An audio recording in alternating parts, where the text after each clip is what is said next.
Hello दोस्तों, मेरा नाम है सचिन नेगी। आज मैं आपको एक्सरसाइज 6.2 का क्वेश्चन नंबर 9 कराऊंगा। दोस्तों, अगर आप चैनल पर नए हो तो चैनल को सब्सक्राइब करना ना भूलें।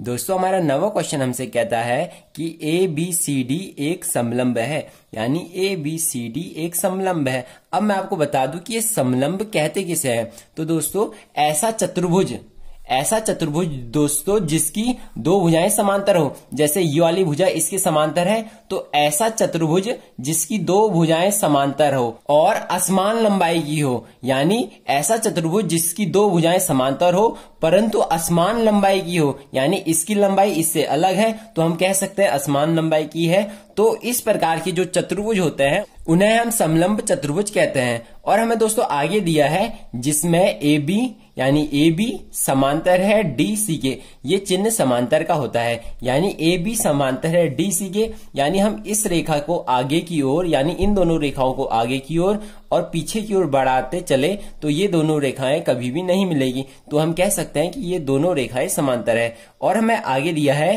तथा इसके विकर्ण परस्पर प्रतिच्छेद करते हैं, यानी हमारे पास एक चतुर्भुज है तो इसका विकर्ण भी होगा, और जो इसके विकर्ण है वो दोनों विकर्ण O बिंदु पर एक दूसरे को काटते हैं। और हमें दिया है दर्शाइए कि AO upon BO equal to है CO अपॉन DO के, यानी ये हमने सिद्ध करना है। तो दोस्तों, अगर हमारे पास कुछ भी सिद्ध करने के लिए आता है, नंबर 1 चीज हमारी पहली हेडिंग आती है दोस्तों, दिया है। मैं यहां पे लिखता हूं ABCD एक समलंब, ABCD एक समलंब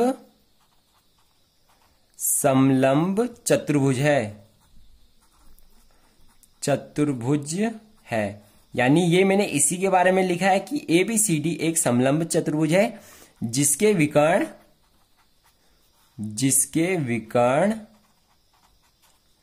O बिंदु पर एक दूसरे को काटते हैं,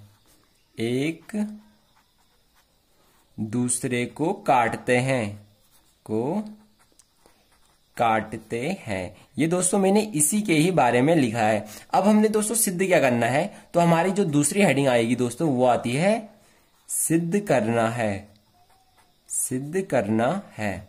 अगर हम कोई भी क्वेश्चन सिद्ध करने वाला करते हैं जिसमें त्रिभुज, चतुर्भुज या कुछ भी होता है तो हम इसी प्रकार से उसकी हेडिंगें बनाती है। नंबर 1 दिया है आता है, दूसरे नंबर पे सिद्ध करना है। तो हमें क्या सिद्ध करना है, तो हमने इसको सिद्ध करना है। तो मैं यहां पे लिख देता हूं AO upon BO equal to CO upon DO। ये तो दोस्तों खाली फॉर्मेलिटी होती है और ये लिखना जरूरी होता है, वरना एग्जामिनर आपके नंबर काट सकता है।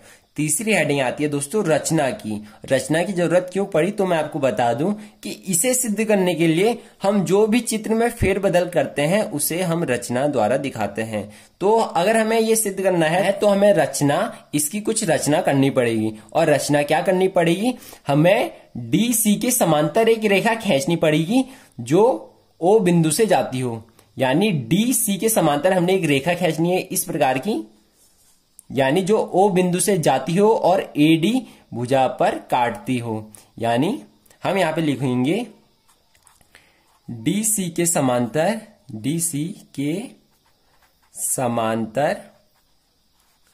एक रेखा हमने क्या खींची, ये वाले बिंदु को दोस्तों मैं E वाला बिंदु मान लेता हूं, यानी ये वाला बिंदु E है, एक रेखा EO खींची, EO हमने खींची, ये हमने दोस्तों एक रेखा खींच दी है जो DC के समांतर है। दोस्तों, जो ये वाली रेखा है वह DC के समांतर है और DC इसके समांतर है, तो ये दोनों रेखाएं भी तो समांतर होगी, इसलिए जो EO वाला बिंदु है वह AB के समांतर है।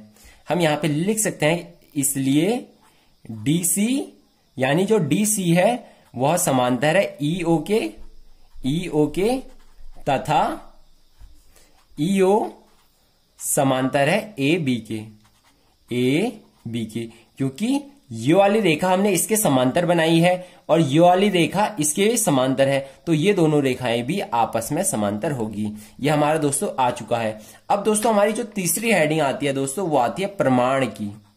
प्रमाण यानी हमें इसे सिद्ध करने के लिए कुछ ना कुछ तो दिखाना पड़ेगा, उसे हम प्रमाण द्वारा दिखाते हैं कि हमने आखिर में कैसे सिद्ध किया ये।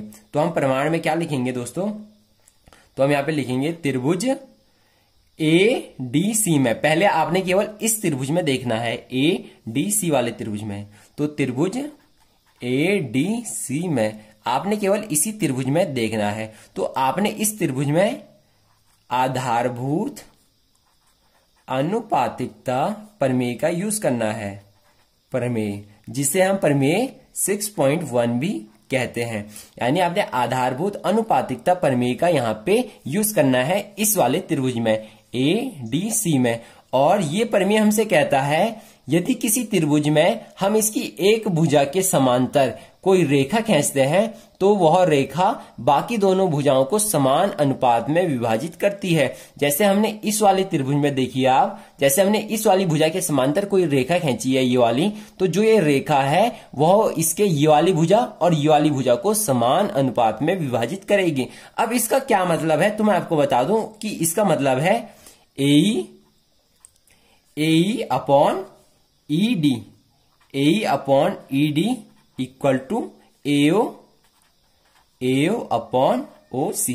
इसका मतलब यह है दोस्तों, A से लेके E तक की जितनी दूरी है उसको यदि हम E से लेके D तक की दूरी से भागा दे, यहां पे दोस्तों ED है, यानी A से लेके E तक की जितनी दूरी है उसको यदि हम E से लेके D तक की दूरी से भागा दे तो उसका जो मान आएगा वह बराबर होगा A से लेके O तक की जितनी दूरी है उसको O से लेके C तक की दूरी से भागा दे। यही हमसे ये कह रहा है, यानी आधारभूत अनुपातिकता प्रमेय हमसे यही कहता है। अब हम दोस्तों इसी प्रमेय का यूज, यानी हमने इसी प्रमेय का यूज त्रिभुज ADB में भी करना है, यानी त्रिभुज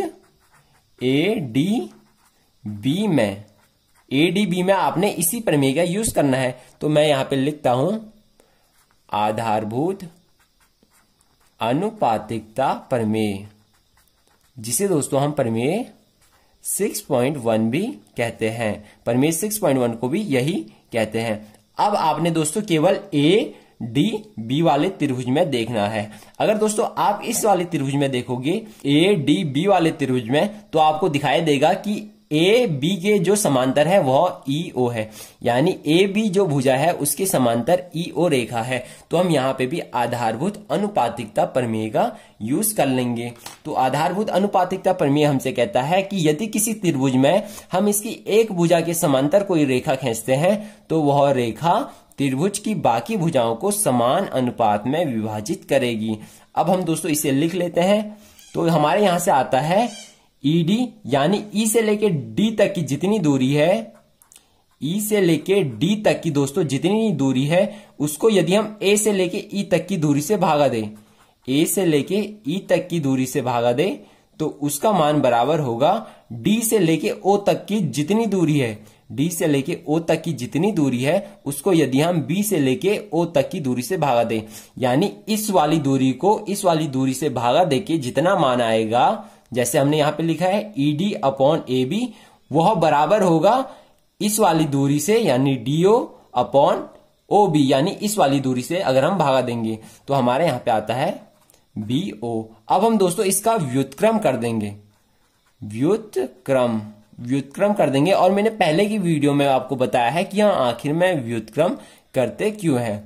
तो दोस्तों हम इसका व्युत्क्रम कर देंगे, और व्युत्क्रम करने का मतलब ये है कि हम इसे उल्टा कर देंगे, दोनों साइड हमने उल्टा कर देना है।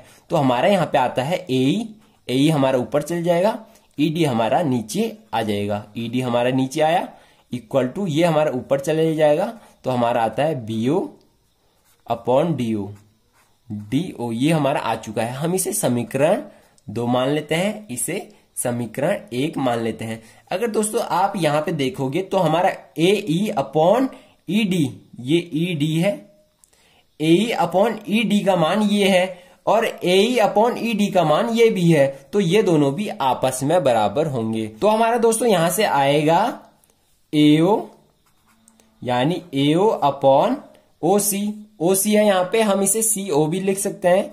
CO equal to BO upon DO, क्योंकि AE अपॉन ED का मान ये है और AE अपॉन ED का मान ये भी है, इसलिए ये दोनों भी आपस में बराबर होंगे। इसलिए हमने AO upon CO equal to BO upon DO लिख लिया है। अब हमें दोस्तों क्या चाहिए, हमें चाहिए AO अपॉन BO, यानी हम इस BO को इस साइड भेज देंगे। यहाँ पे AO है और हमने BO को इस साइड भेजा, तो ये यहां मल्टीप्लाई में था तो इस साइड आके भागा में चले जाएगा, तो हमारा आता है BO। बीच में इक्वल टू का चिन्ह तो ऐसे ही रहेगा। फिर ये CO यहां भागा में था, अगर हम इसे दूसरी साइड भेजते हैं तो ये मल्टीप्लाई में चले जाएगा, यानी ये ऊपर चले जाएगा। इस साइड ये नीचे था, बराबर के दूसरी साइड भेजेंगे तो ये ऊपर चले जाएगा और हमारा आता है CO अपॉन DO। और दोस्तों हमने यही सिद्ध करना था और हमने इसे दोस्तों सिद्ध कर लिया है। अब हम दोस्तों क्वेश्चन को एक बार और देखेंगे कि आखिर हमने इस क्वेश्चन में किया क्या। दोस्तों हमने इसे सिद्ध करना था, तो इसे सिद्ध करने के लिए हमने एक रचना बनाई। हमने DC के समांतर एक रेखा खींची EO, फिर हमने प्रमाण में लिखा त्रिभुज ADC में हमने आधारभूत अनुपातिकता प्रमेय का यूज किया, तो हमारा दोस्तों ये आया। फिर हमने इसी प्रमेय का यूज ADB में भी किया, तो हमारा दोस्तों ये आया। अब हमने दोस्तों इसका व्युत्क्रम कर दिया, तो व्युत्क्रम करके हमारा दोस्तों यहाँ पे ये आया और यहाँ पे AE अपॉन ED का मान ये है और यहाँ पे AE अपॉन ED का मान ये भी है, तो ये दोनों भी आपस में बराबर होंगे, इसलिए हमने इन दोनों को बराबर दिखा दिया। फिर हमने BO यहाँ ऊपर था तो दूसरी साइड लेके जाएंगे तो ये नीचे चले जाएगा, और CO यहाँ नीचे था तो बराबर की दूसरी साइड लेके जाएंगे तो ये ऊपर चले जाएगा। तो हमारा ये आ चुका है और हमने इसको ही सिद्ध करना था। दोस्तों आशा करता हूँ कि ये वीडियो आपको बहुत ज्यादा अच्छी लगी होगी। आपको यह वीडियो कैसी लगी कमेंट बॉक्स में जरूर बताएं, हमको आपके कमेंट का इंतजार होगा। ऐसे ही और वीडियो पाने के लिए चैनल को सब्सक्राइब जरूर करें और बेल नोटिफिकेशन को ऑल पर सेट करना ना भूलें, ताकि मेरे द्वारा आने वाली एक भी वीडियो मिस ना हो। Thank you, have a nice day.